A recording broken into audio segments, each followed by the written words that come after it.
કોઠારિયા road પર રહેતા યુવાનની હત્યા। રાજકોટના કોઠારિયા રોડ પર રહેતા યુવાનની હત્યા કરવામાં આવી છે। વિમલ ધનજી કોડી નામના યુવાનની હત્યા કરવામાં આવી છે। તીક્ષ્ણ હત્યાના ઘા મારી હત્યા કરવામાં આવી છે। મૃતદેહને પીએમ માટે હોસ્પિટલ ખસેડાયો છે। માર્કેટિંગ યાર્ડ પાસે હત્યા થઈ હતી। અહેવાલ માં ન્યૂઝ સંદીપ ચાવડા, રાજકોટ।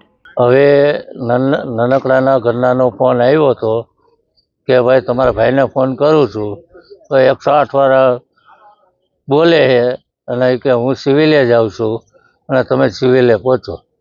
એને માથાના ભાગે અહીંયા પાછળના ભાગે લાગેલું છે, અહીંયા નેણ ઉપર જમણી બાજુ લાગેલું, પાછળ વાહમાં લાગેલું છે।